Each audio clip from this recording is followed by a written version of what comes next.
So, good afternoon guys. So, mag-conduct kita og Bible study.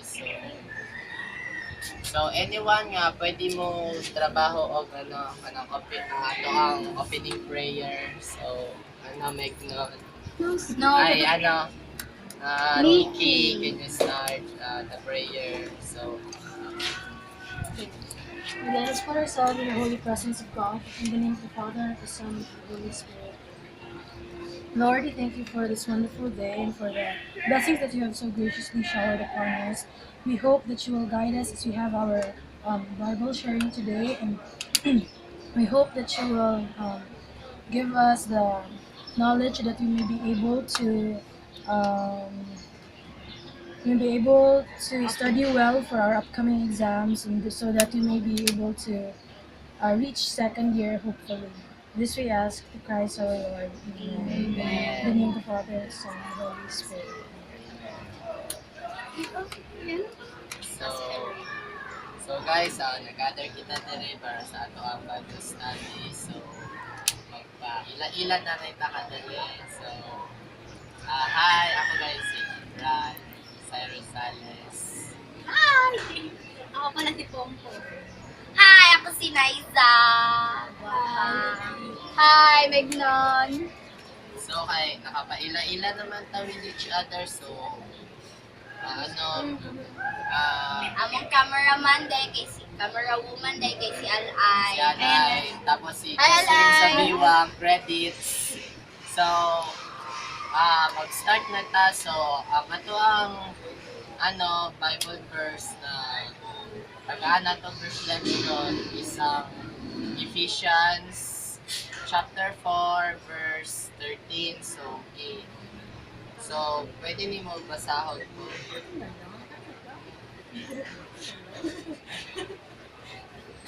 Ephesians 4, verse 13. Ayun pang bata ng tayo. Inamdol.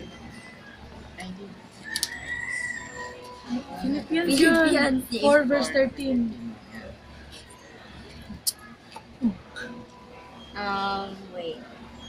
I can do all things through Christ which strengtheneth me. So, I can do all things through Christ which strengthens me. So, there is a Philippians chapter 4 verse 13 giingon diri nga pwede possible ang lahat na things kung naga-believe ka kay God.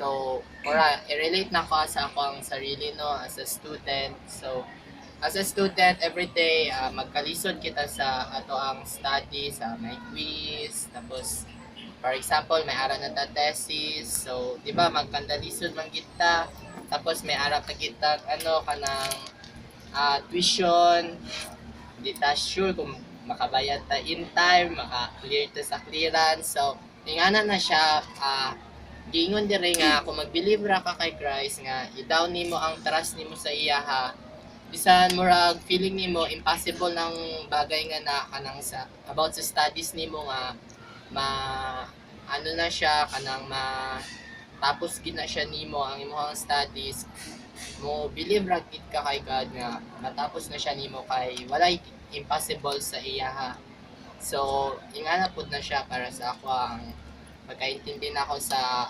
Philippians na chapter 4. So, next na mag-sharing. Additional lang ha. Tapos, dili man po, di ba, times na mag-believe lang ka kay God kung exam, gusto mo makakuha og taas nga grade.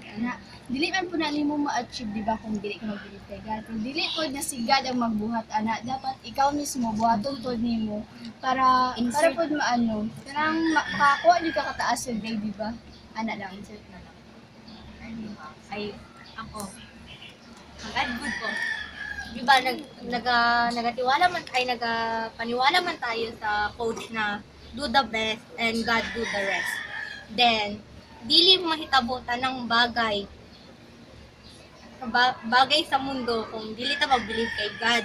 Pero, dili pud na mahatag sa to kung mag-believe lang ta wala ta sa buhat, wala tay ginabuhat. Dahil gud kayo kanang mag-exam ta kanang naga-pray ta kay God, ipasa ko niya, di wala ka nag-study. Kasi yung sa ato, Wala nag-pray pa ta. gihapon. Wala gihapon. Kaya, panto gani, ginaingon nila na, ikaw, himo lang, matabang si God. Unsay matabang niya. Pag tento na ka, kung unsay mahatag sa inyo. Ako? So like, same lang nga po sa iba, di ba nga? Sabi nila, nasa Diyos, nasa tao ang gawa, sa Diyos ang gawa. Ang ano lang, kung may trust ka kay God, dapat mag-work hard ka din. Kasi despite na may trust ka sa Kanya, dapat you need to work hard so that you can also achieve your goals because you cannot simply just depend on God. Kasi nga, oo nga, di ba, sa Kanya galing ang lahat, pero dapat deserving ka din sa dapat ibigay niya sa'yo. Ayun naman yung tanong. Para sa imo halang. Sige, para sa ako, kay makarelate ko sa katong gospel kay makarelate ko sa myself kay maamin jud ko nga tapulan jud ko tapos murag makaingon na lang ka salig na lang ka sa Ginoo pero bisag wala ko kay gibuhat kay murag mo-reflect jud siya kay lahi ra jud if maningkamot ka kay kuan jud mogawas jud ang results pero kung dili tas isalig lang nimo siya sa yakanan kay wala jud ka ng good results nga mogawas so mas better jud if naa ka both magkuan ka mag-effort ka then mag-pray pud ka. Okay, isa. Anong, di ba? Ay, mama na ko, nag-ingon ako. Yun din pag-ingon ng pangalan. Kay mura daw, ginatakwil daw ni mo ang tiwala sa God. Ay, di ba? Gibuhat ta sa Ginoo kay kabalo si God na kay purpose. Isa-isa sa kanila. But kung mag-ingon daw tag sige lang, bahala na. Kung sa kay purpose natin, mura gina-away na, pinapalabas na to, hindi mo ka sa Ginoo for useless. So guys, any additional? So, ganyan lang. So, i-sum up na lang na ko to, no? Tanang i-sharings ninyo. So, according dito sa may Philippians yan Philippians 4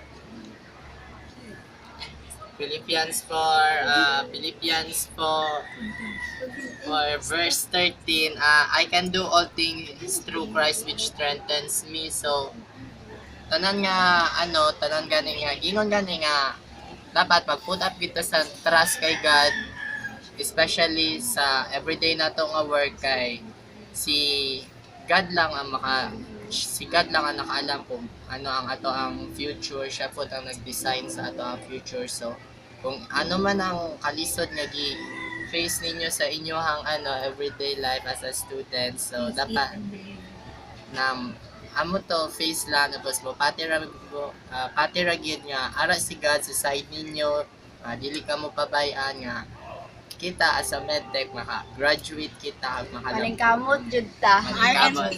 ma-RMT jud ta guys. with the help of God. Happy clap. MLS nga ko.